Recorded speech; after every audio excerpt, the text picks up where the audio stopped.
A graça e a paz do nosso Senhor Jesus Cristo. Que bênção poder participar dessa ceia, poder estar em comunhão com os irmãos, sabendo que a comunhão, a ceia do Senhor também lembra isso, que o sangue de Jesus, o corpo de Jesus, foi entregue para que nós fôssemos um. Eu acho que é a primeira vez que eu venho na igreja e poucas pessoas, tão poucas pessoas. Eu sei que o nosso país hoje está num dia decisivo. E o nosso país sempre esteve em momentos decisivos. Uma coisa que eu tenho profundamente no meu coração, eu sei que eu sou muito novo. Eu estudei história. Eu preguei sábado há 15 dias atrás, no Renove. Uma coisa que Deus já falou muito forte no meu coração, que quem muda a nossa geração sou eu e você, que tem compromisso com Jesus Cristo. Se você parar para analisar, as pessoas que fizeram de fato transformações na sociedade foram os cristãos. Se você parar para perceber, quem lutou contra a segregação racial foi um cristão.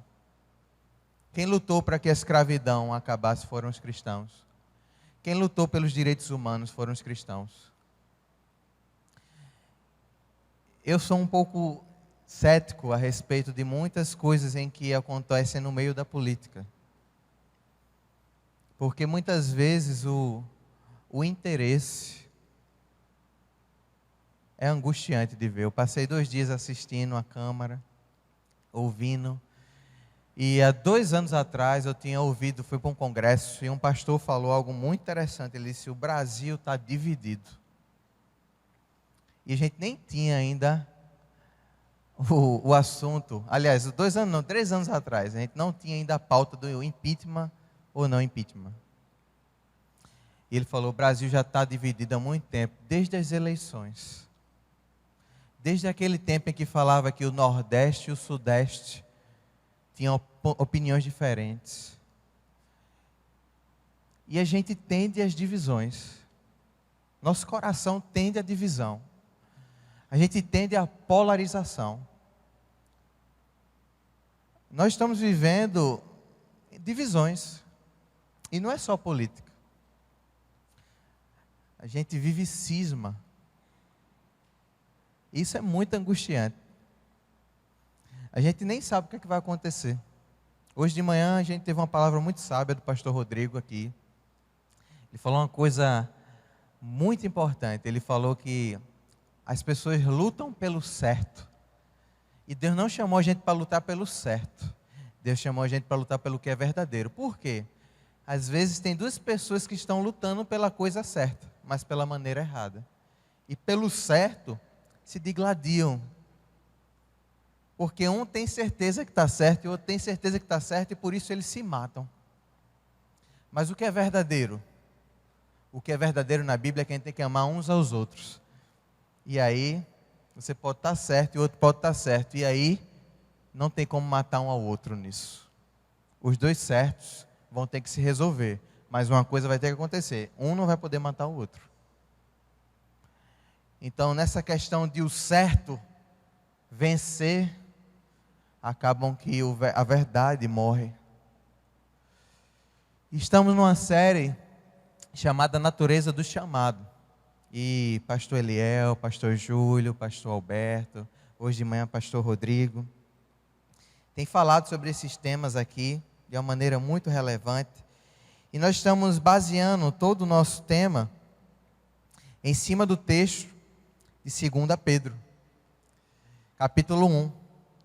E tem sido muito interessante porque a palavra do Senhor nos ensina muitas coisas. Eu botei uma imagenzinha aí atrás, que o nosso país está dividido. Tinha outra imagem que eu ia colocar, mas eu achei que ia ser ofensiva, porque é uma coisa animalesca, é uma coisa como a gente consegue não olhar o outro ser humano. Não sei, uma coisa que o pastor Júlio falou na primeira mensagem aqui.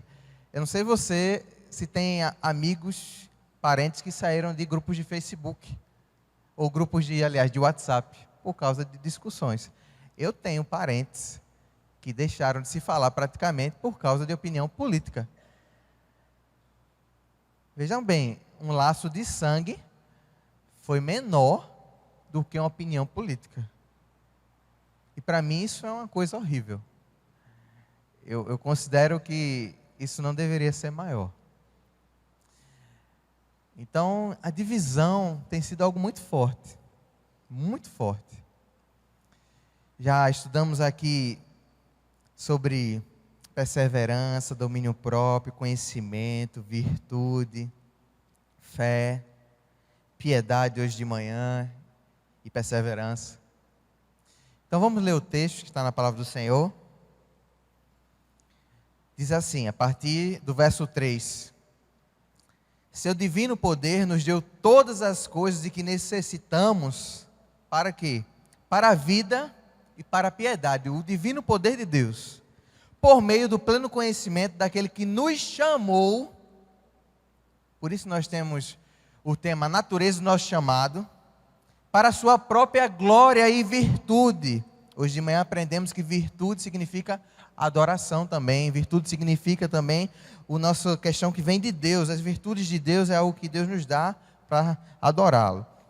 Versículo 4. Por intermédio dessas, Ele nos deu as suas grandiosas e preciosas promessas para que por elas vocês se tornassem participantes da natureza divina e fugissem da corrupção que há no mundo, que tema atual, causada pela cobiça.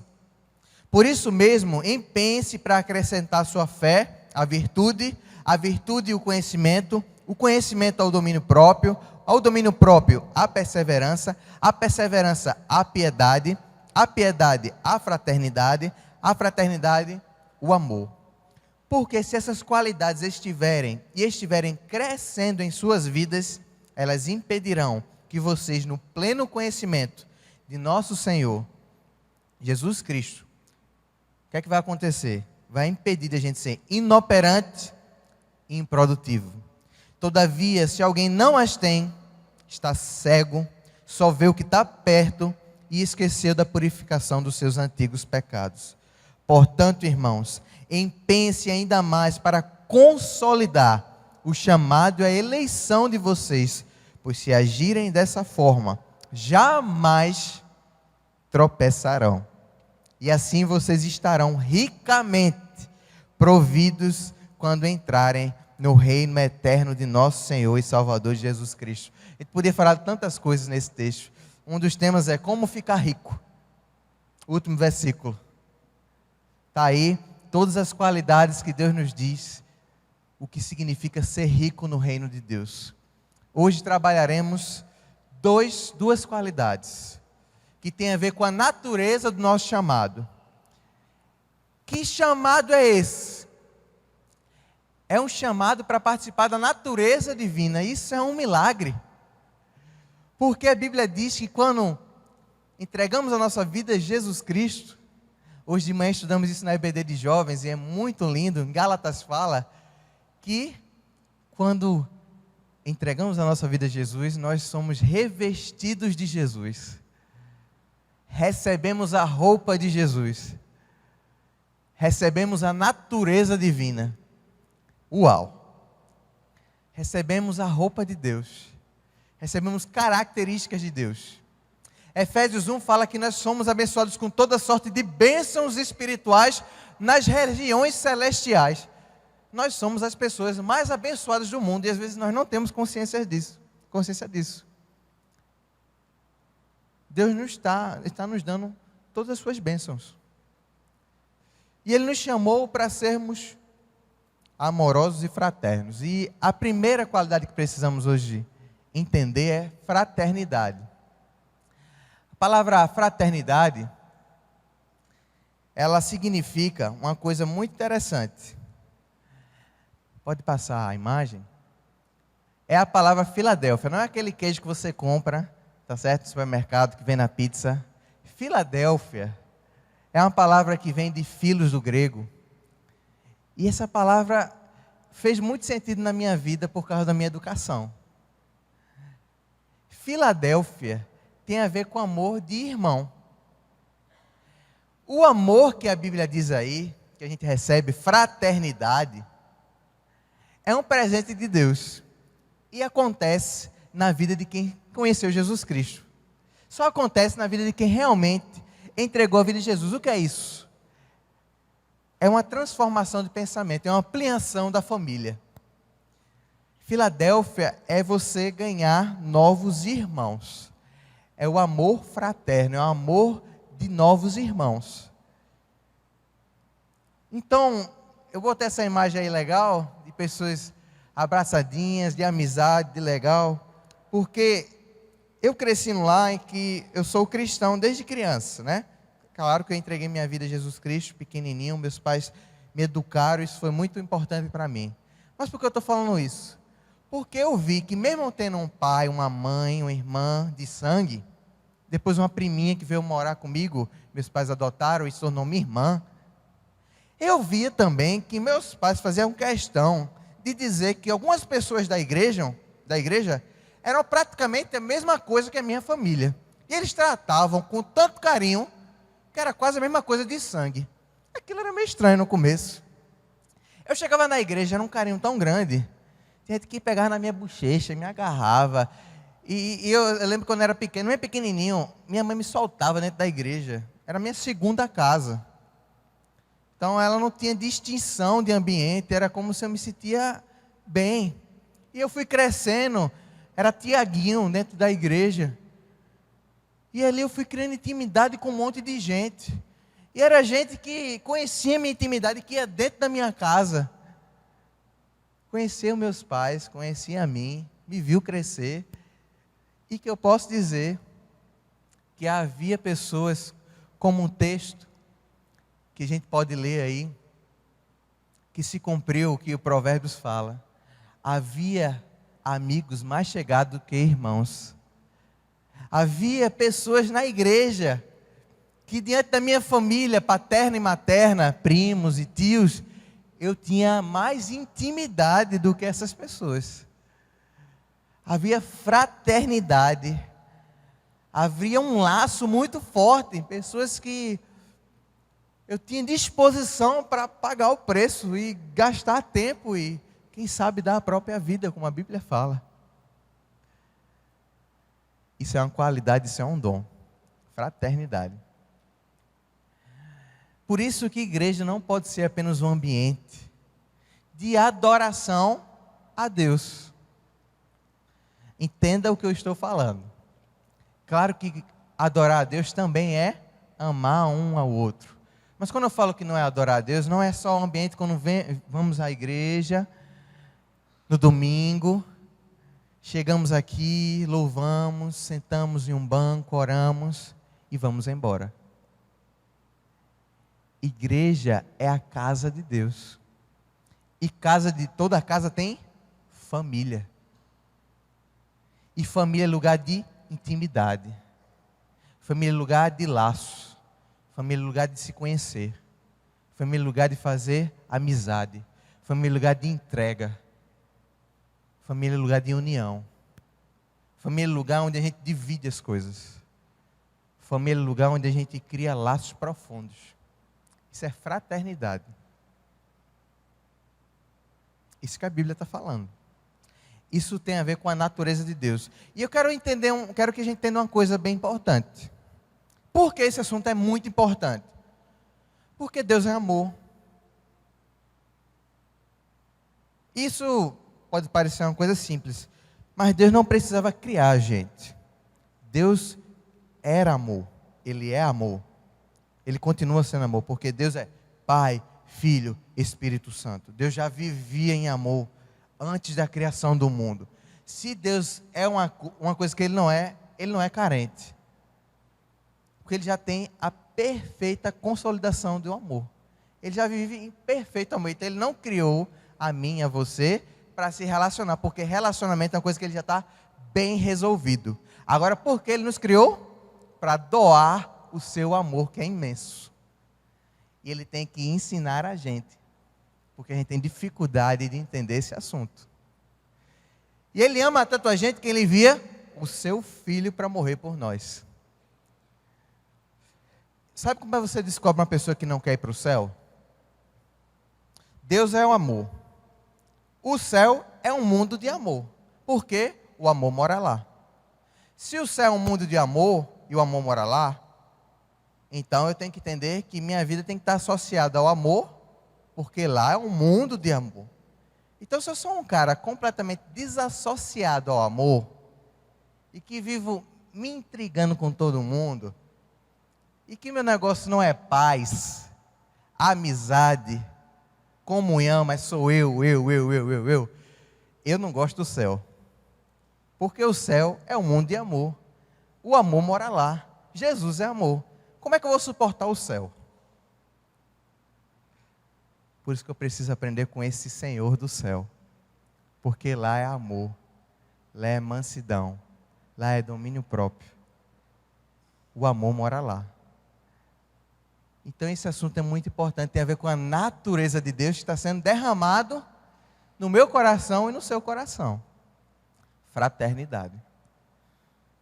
Fraternidade é um assunto de extrema importância. Tem outro texto muito importante para a gente entender, que é a ver com a família de Deus. Portanto, vocês já não são estrangeiros, nem forasteiros, mas concidadãos dos santos e membros da família de Deus.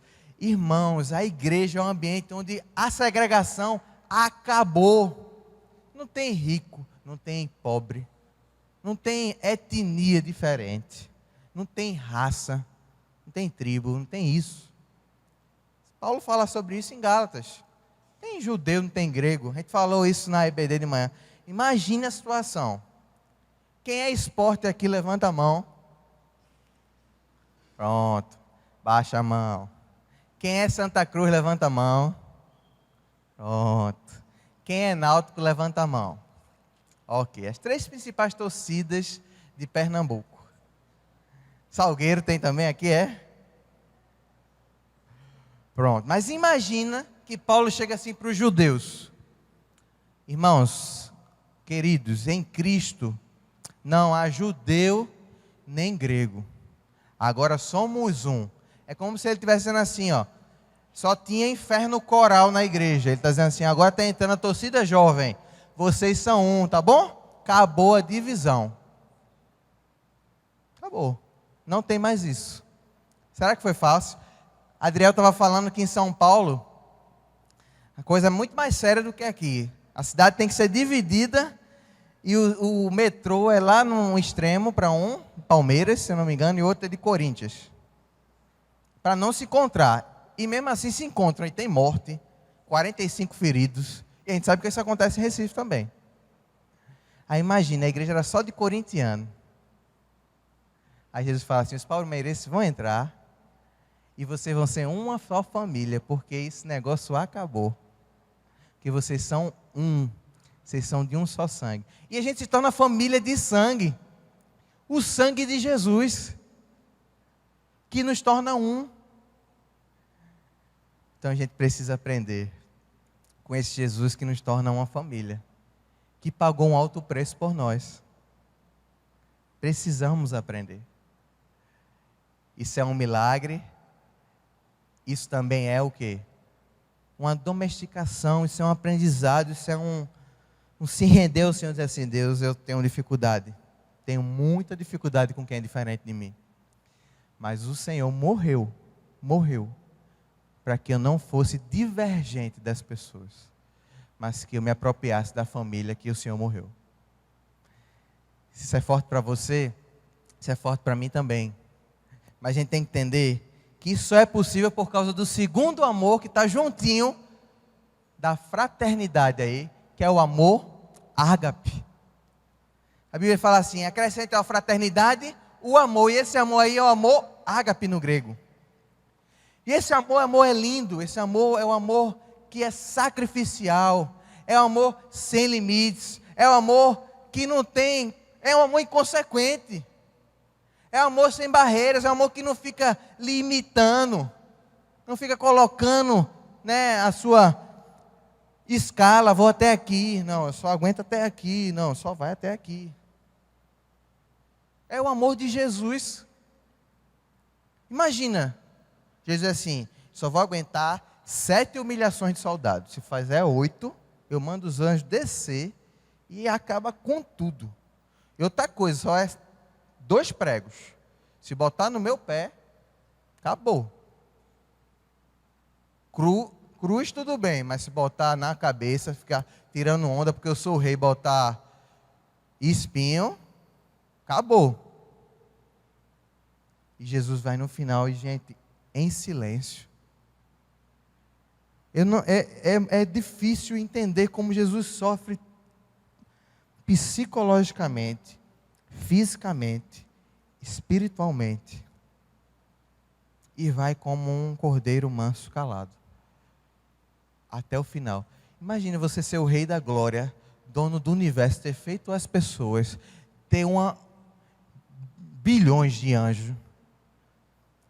A Bíblia fala que, em determinado momento na Bíblia, um anjo matou um exército de milhares. E você tem às suas disposições, como a Bíblia fala em 1 Pedro, os anjos ansiavam ver uma coisa que para eles era...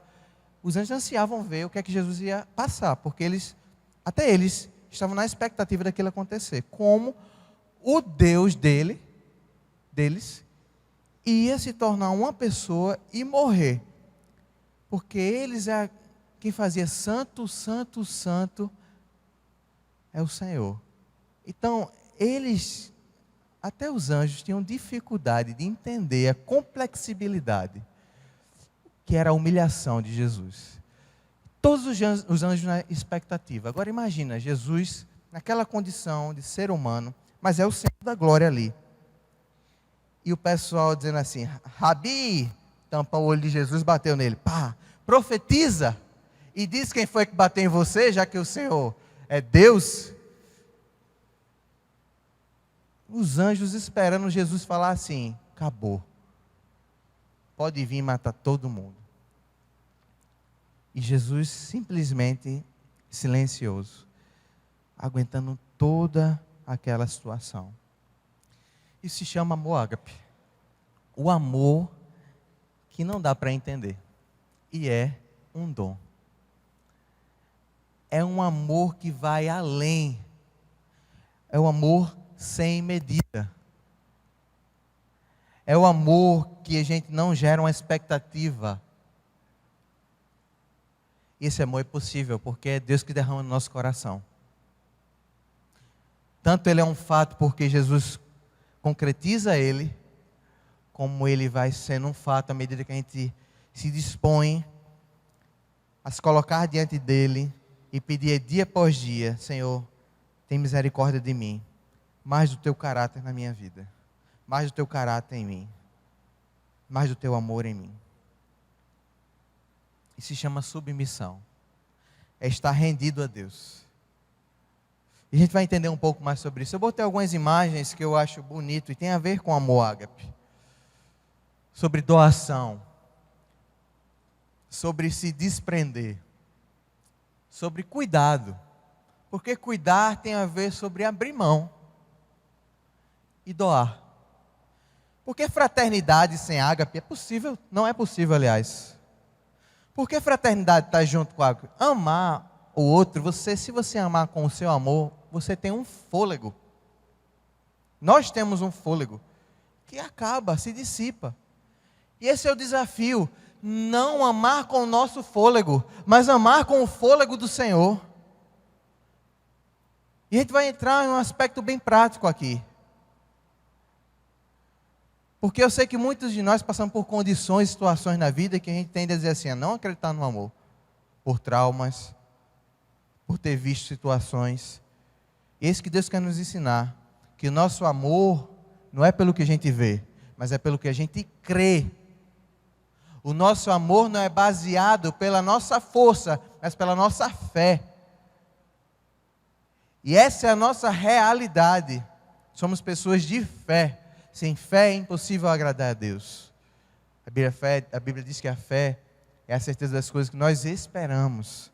É a convicção das coisas que nós temos certeza que vai acontecer, mesmo que a gente não tenhamos visto. Nós não tenhamos visto. Tem outra imagem aí? tem a ver sobre cuidado, tem a ver com amor. Mas um aspecto muito mais prático do amor ágape, que a gente às vezes pensa que é só amor eros, está aí a próxima imagem. Casamento. Como a gente precisa do amor ágape no casamento? O amor sem medida. O amor que vai além. O amor de Deus. É isso que sustenta um casal. Muito mais do que todos os outros amores. Todos os amores estão contidos dentro de um casamento. Mas o que sustenta muito mais o casamento é o cordão de 3 dobras que não se pode romper. É o amor de Jesus. Esse Jesus está lá. É o amor ágape. E o amor não só que sustenta, mas é que ensina a gente a amar igual a Ele. Porque se a gente ama um ao outro com o nosso amor, a gente limita. Mas já chega um momento que Jesus fala assim, mas ei, e o meu amor por você? Esse é o padrão. E a gente tem instigado a isso. Esse é o ensinamento. Esse é o ensinamento de Deus. Eu quero ler para vocês um texto. Tem uma imagem aí, olha aí. Bonita, de pessoas que se amam e estão há um tempo. Para muita gente isso é utopia hoje. Mas para chegar a isso numa realidade, a gente precisa se doar. Tem que ser sacrificial. Tem que ser um amor que não visa seu próprio benefício. E hoje casamento é contrato. Por que as pessoas se casam no civil, normalmente? Não é só porque tem que casar. É porque as pessoas hoje se resguardam. Muita gente se casa no civil não é pelo casamento em si, mas é para se resguardar. Porque o casamento em si é uma aliança com Deus, não é com o Estado. O Estado, ele apenas configura uma coisa que já aconteceu diante de Deus. Só que inverteu tudo.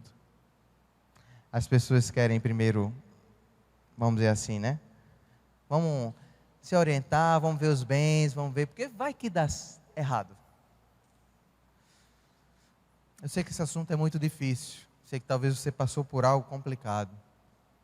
E que Deus te ajude a restaurar isso ou no novo ambiente que Deus te deu. Mas na condição que você esteja hoje, olha, Deus quer te dar esse padrão de amor. E talvez você foi quem tentou. E fez o certo e a pessoa não quis. Louvado seja Deus pelo seu esforço. Louvado seja Deus porque você fez o certo. Deus viu tudo isso. Deus foi engrandecido na sua vida. Louvado seja Deus. Mas olha, não deixe ser levado pela cultura nesse aspecto. Não deixe ser levado.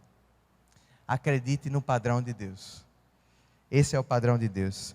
Vamos ler um texto aí que está na Bíblia, que a gente leu aqui durante o culto. A Bíblia diz o seguinte, em Efésios, capítulo 4, tem tudo a ver com a nossa vocação. A gente está falando aqui sobre a natureza do chamado. Aí Paulo fala lá em Efésios uma coisa muito bonita, que existe uma maneira digna do nosso chamado. Então está juntinho com o que Pedro está chamando. Existe uma maneira do nosso natureza de ser, do chamado. Aí Paulo diz assim, existe também uma maneira da nossa vocação de ser, uma maneira digna de ser, porque existe uma maneira indigna de ser. Então essa maneira digna de ser, ele diz, como prisioneiro no Senhor, rogo-lhes que vivam da maneira digna da vocação que receberam. Vamos ler o versículo 2 junto comigo e 3?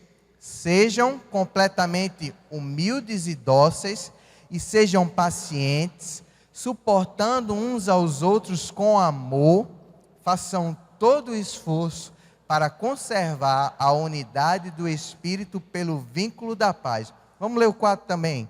Há um só corpo e um só Espírito, assim como a esperança para a qual vocês foram chamados é uma só.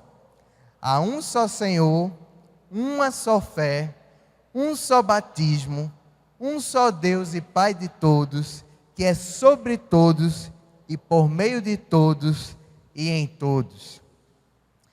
Olha o desejo de Deus, versículo 13, 15 e 16. O desejo é até que todos alcancemos a unidade da fé e do conhecimento do Filho de Deus e cheguemos à maturidade, atingindo a medida da plenitude de Cristo. Olha só o que significa amadurecimento. O que é amadurecer? Amadurecer é crescer à medida da plenitude de Cristo. Primeira coisa importante, amadurecer é se tornar cada dia mais parecido com Jesus. É começar a pensar, a sentir e a agir conforme Jesus. Porém, uma das coisas que mais levam a gente a ser e amadurecer, a ser como Jesus, é a unidade. O que mais nos ajuda a crescer e se parecer com Jesus se chama unidade. Versículo 15. Antes, seguindo a verdade em amor, cresçamos em tudo naquele que é o cabeça, Cristo, porque dele todo o corpo, ajustado e unido, pelo auxílio de todas as juntas, o que é que acontece? Cresce e edifica-se a si mesmo em amor, na medida em que cada parte realiza a sua função. A Bíblia está repleta desse assunto, porque Deus é amor. É um assunto que está lá em todos os detalhes, em todos os momentos. Se tem uma coisa que a Bíblia é muito clara, é que Deus nos chamou para uma vocação. Tem uma imagem aí que eu coloquei, que reflete a nossa maneira digna de viver. É que Deus nos chamou para uma vida anti-violência. E é anti-violência, anti-separação, anti-segregação, anti-egoísmo, anti-individualismo, anti-egocentrismo, anti-privatização de si mesmo. O que é isso? Porque a gente gosta muito de privar nós mesmos dos outros. Sou eu mesmo. A minha vida. E o Evangelho é plural. É nós. Você já parou para pensar e já analisar na Bíblia que toda vez que a Bíblia fala sobre igreja, ela está no plural? Somos igreja. Corpo de Cristo. Você vai ver, está no plural. Você não é igreja. Somos igreja. Ninguém é igreja sozinho. Igreja é o corpo de Cristo. Tanto é que Paulo faz questão de fazer esse raciocínio. Se você corta um dedinho do corpo e bota ele para fora, o que acontece? Ele morre. Porque um corpo, ele só vive no seu sistema. Só vivemos juntos. Vivemos unidos. E ele gosta de usar essas palavras bem interessantes. Paulo usa corpo, edifício, árvore. É tudo um sistema conjunto. Nós não vivemos sozinhos. Não estamos sozinhos. Se é um edifício, não dá para fazer um edifício só com areia. Tem que ter cimento, tem que ter viga, tem que ter um conjunto de coisas. Não dá para fazer um corpo humano só com pele. Tem que ter tudo. Somos. Então temos que ter essa vocação, como a Bíblia fala lá, humildes, dóceis e pacientes. E qual é o nosso esforço, irmão? Qual tem que ser o meu esforço, seu esforço como irmãos, na fé? E nesse mundo que está tão dividido, olha esse texto como ele é interessante. Façam, por favor, vamos ler juntos. Façam todo o possível para viver em paz. Aí olha lá, o autor de Hebreus fala algo parecido. Esforcem-se para viver paz com todos e para serem santos. Sem santidade, ninguém verá o Senhor. Por que a Bíblia insiste tanto com isso? Será que naturalmente somos pacíficos? Meu irmão, minha irmã, sejamos sinceros. Naturalmente somos pacíficos?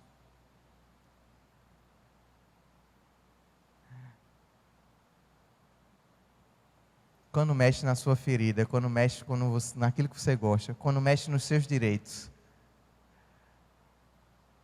quando mexe naquilo que você ama, como é que você fica? Pacífico? Tem que haver um esforço. E esse esforço é espiritual, não é carnal. Sabe por que esse esforço é espiritual? Porque a Bíblia fala sobre isso aí, ó. O que a nossa natureza humana produz, ou seja, o que é normal, é isso aí. Veja, a linguagem de hoje, ela coloca dessa maneira, é bem engraçada. O que a natureza humana produz, na NVI está, o que as obras da carne são. Eu gosto da linguagem de hoje que ela fala assim, o que é natural para nós. Então, de uma das características da natureza humana estão lá o quê? Olha como é interessante, como as obras da carne têm tudo a ver com relacionamento. Olha o que o pecado faz. Versículo 20, alguém pode ler junto comigo? Ódio, discórdia, ciúmes, ira, egoísmo, dissensões, facções e inveja, e coisas semelhantes. Eu os advirto, como antes já os adverti, que os que praticam essas coisas não herdarão o reino de Deus. Todas essas coisas causam o quê, irmãos? O quê? Divisões, separações, intrigas. E são comuns a nós. A gente não precisa, preste atenção, a gente não precisa se esforçar para isso. E não precisa se esforçar para se estressar. Tem uma expressão que fala assim, não coma meu juízo não. É fácil comer o juízo de alguém. É fácil alguém se estressar. É fácil. Como é difícil produzir o que é bom. Aí o que é que Deus quer produzir em nós? Um milagre. E a gente precisa estar dependente dele. Pode passar. E aí é uma coisa que é um milagre, sabe por quê? A Bíblia bota bem bonito. Fruto do Espírito. Não é fruto de Tiago. Não é seu fruto. Você precisa estar bem juntinho da árvore para poder produzir isso. E aí acaba com o nosso orgulho. Porque eu não posso dizer que sou eu, que sou uma pessoa amorosa, paciente, bondosa. Oh, como eu sou um crente bom. Como eu sou uma pessoa maravilhosa. Se você me conhecer, eu sou o melhor crente de Recife. Glória a Deus, aleluia. Sou um homem de Deus. Não. Eu só posso dar crédito a Deus, porque o fruto é do Espírito. E para isso acontecer, eu preciso depender do Espírito Santo. É um milagre. É um milagre. Aí olha só como é o fruto do Espírito, que a Bíblia diz. Vamos ler? Olha como tem a ver com relacionamento. Todos os frutos do Espírito, que na verdade é o fruto do Espírito, é um cacho de uva. É um fruto, né? É como se o cacho de uva está lá, é um conjunto. Vamos ler junto? E o fruto do Espírito é amor, alegria, paz, paciência, amabilidade, bondade, fidelidade, mansidão e domínio próprio. Contra essas coisas, não tem nada contrário, não tem nada contra, está liberado. Ninguém vai reclamar porque você amou demais, ninguém vai reclamar porque você é um cara muito pacífico, ninguém vai reclamar porque você é uma pessoa muito boa. Vão reclamar, na verdade. Sabe por quê? Porque o diabo não tem nenhum interesse para isso. O inimigo das nossas almas não tem interesse. Mas não existe lei de Deus contrário a isso. Não existe. Então, meus queridos, eu estou encerrando. Por que a gente está pregando sobre isso? Porque nós temos o nosso maior exemplo. O nosso maior ágape. O nosso maior Filadélfia. Aquele que teve o maior amor fraterno e o maior amor sacrificial da história. Que não é apenas exemplo, mas é aquele que derrama o seu amor em nossos corações. Deus ele não está chamando a gente para uma utopia. Seria muito horrível Deus dizer assim, façam isso, tá? Vou embora. Mas o que ele está dizendo é assim, venham a mim. Estão cansados e sobrecarregados, eu vou aliviar vocês, dos fardos de vocês. E esse chamado é para dizer assim, fiquem junto a mim, ó, a videira. Fiquem junto à videira.